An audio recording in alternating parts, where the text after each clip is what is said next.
Hi, my name is Christina Jamison and I'm from the School of Home Ownership. This is where we educate and empower people to make the right property decision and to be part of the great Australian dream. Today I'll be talking to you about how I bought and sold over 40 properties. I want to be able to share my story with you. My family were very strong on having property as financial security, especially for a family. So we grew up expecting that that's what we would do. I would say 23, 24 years old when I bought my first property. Having said that, I had been saving, working casual jobs until I finished my engineering degree. And then as soon as I got my job, I bought my first property. The way I could afford it is I had saved enough money. I did get some deposit from my parents, and I have to admit, this is where the Greek side is. My parents had put money aside for me for when I got married, and I was able to use that money to help me get a 20% deposit for a purchase of a property. I did have to pay that back, I just might add. What I did is I bought a townhouse style unit and rented it out so that I would be able to afford it. How did we get our second and third? So my husband bought a property in his name, a one-bedroom unit, as an investment property, and then we both moved into my unit that I had bought. What we used at this point in time and what we were thinking in the future when we were going to have a family, how we were going to afford a house. So what we did is we planned ahead. We bought the house that we wanted to live in when we had a family, and again, rented that out until we did have a family, and then we moved into it. We were fortunate because we had paid so much off the properties that we could actually keep the other properties as investment properties. So that's a strategy that I actually ask people to think about if they have enough time to be able to plan ahead. And the tougher the times are, the more planning that you need to do. After that, we were able and were fortunate enough to buy other investment properties, and we rented it out. We just found that investment properties were a lot of hassle, and they did have some return, but we found that it was also eating a lot, so it stopped us from buying other property if they were negative gearing. So we actually started looking at some other strategies, and we found a vendor finance. This is where the person that's living in your property is actually buying it off you with the capital gains, but is also paying for all the expenses, so you're not really out of pocket. And we found that was helping us a lot. That also put us in a bit of a situation that we didn't want long-term tenants. So one of the things that people think about is buy a property and just hold it for 30 years, which is fine, but you've got equity in there that's basically unused. So you're waiting until you retire or at a much later stage before you actually have access to the money. So one of the things we were thinking about is doing some shorter terms vendor finance, which is what we call now rent to own. So we give the people the right to purchase a property while they're renting it, but will have to actually end within 5 years or so. So it's not this ongoing relationship. We also had a look at developments.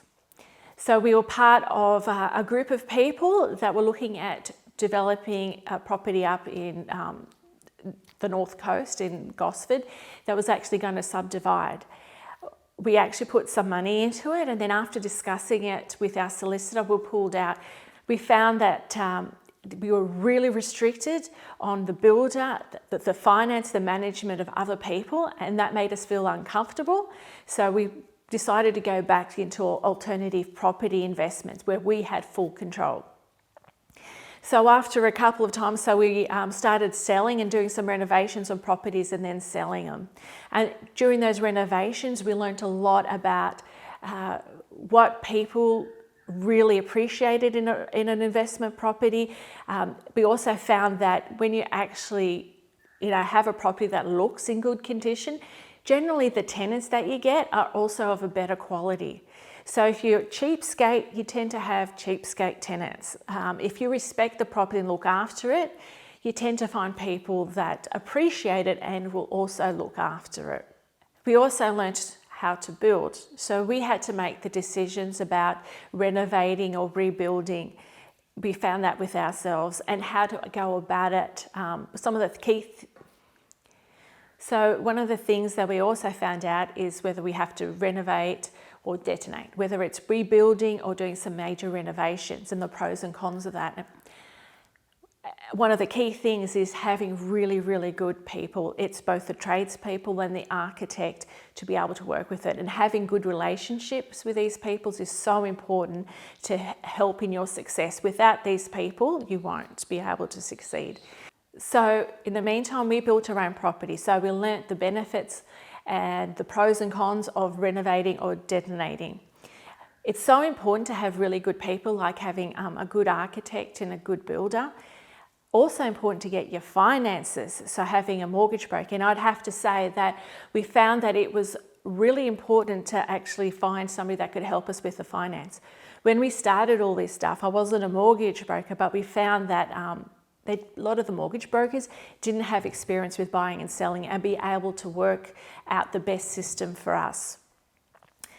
We also had a really, really good solicitor that would help us with things like vendor finance and rent own, and that's Tony Cadado. It was an absolute gem in helping us to understand the system and all the hiccups that we would go through.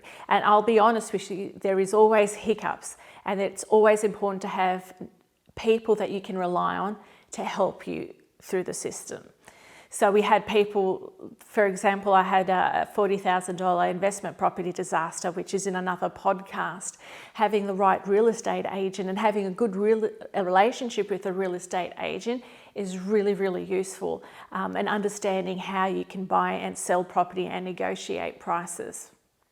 So with the help of all these professionals, we were able to learn and help each other to get us through. Like, before we knew it, we were buying and selling over 40 properties. I can guarantee you, I did not intend initially to start off, when I started with the one property, I did not expect to be up to 40, and I think we're up to 50 at the moment. With being surrounded by really great professionals, solicitors, finance people, agents, property managers, and the right people to guide you really is critical if you really want to go forward and make the right decisions. And that's why we created the School of Home Ownership, because really we've learnt from mistakes. When you make mistakes, they cost a fortune. When you're talking about property, you're not talking about, $1,000 here or whatever, you're talking about tens of thousands.